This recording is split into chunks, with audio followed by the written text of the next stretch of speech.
college admissions mistake number 6 is not understanding college majors and curricula. Just as the education you receive depends on the size, scale, and teaching and examination method of the school that you attend for college, so does the major and curriculum determine what your college academic experience will be like. We tend to think of college majors as being in 4 or 5 distinct pools. First pool is what we call STEM, science, technology, engineering, and mathematics. Majors in STEM include biology, chemistry, physics, geology, mathematics, computer science, all of the engineering majors, and several others. Instruction in STEM tends to be objective in manner, with laboratory engagement in many of the science fields, learning how to use the scientific method of inquiry, and tests are typically about the vocabulary, mathematical functions, and key concepts and ideas of the field. Computer science is a bit different, as it tends to be not only the mathematical and logical foundations of computer science, but also a project-based, programming-executed kind of curriculum as well. The next pool is what we call social science. Majors in social science include psychology, sociology, political science, and economics, as well as several others. The social sciences bring some of the mathematical and statistical analysis, as well as the scientific method that's used in STEM, but also have an openness to well-argued points of view.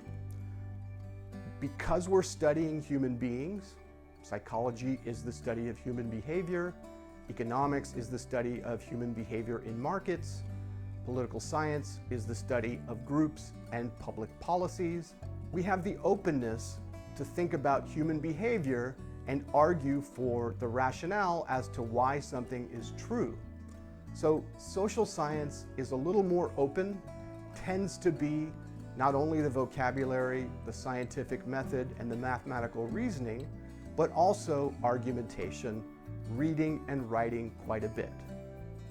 The next pool is what we call the traditional arts and humanities, including literature, English language mostly, foreign languages like Spanish, Chinese, French, history, philosophy, the visual arts, theater, dance. These fields are the study or the production of human culture and experience. Philosophy is the study of the human experience and the big questions and how arguments and logic are presented. History is the story of human experience seen through events and agents. Literature is the story of human experience as presented typically in the novel or short story. The visual arts are learning about the history of those fields and the human culture and events that are related to those fields, but also can be the production of such fields.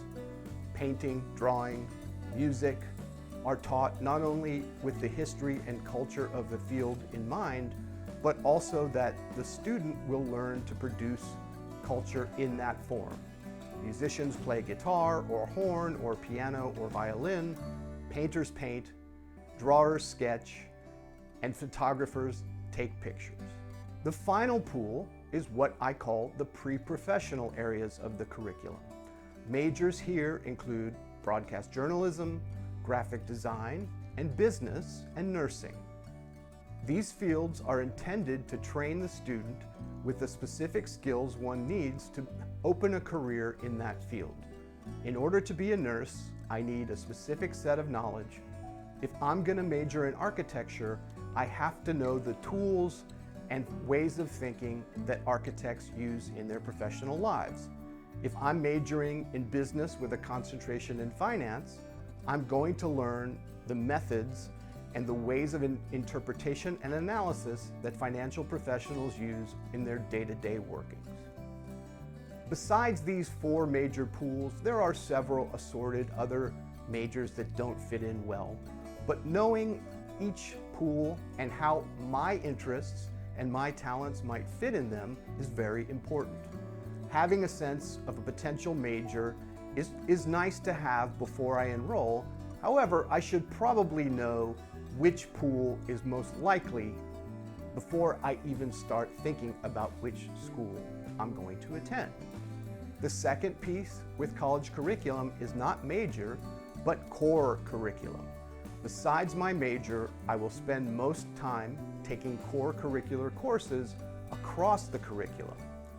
Each university has a specific recipe of courses or areas of study that they require every graduate to complete before they receive their diploma, no matter what your major is.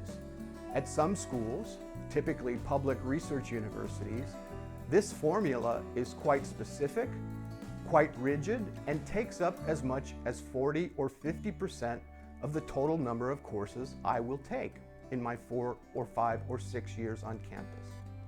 At smaller schools, particularly the liberal arts colleges, but also some medium-sized private research universities, the core curriculum can be significantly smaller.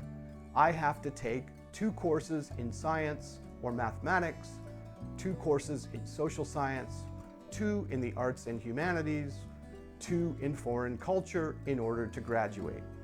At medium research private universities and teaching or liberal arts colleges, it's more likely that the core curriculum will take up between 25 and 40% of my total class load before I graduate. If I understand these pieces well, I understand the major pools of study, have an idea about prospective majors, and I understand how the curriculum and the mode of teaching and examination differs across different kinds of colleges, I am well informed and will be ready to step on campus on my first day and achieve at the level I'm accustomed to.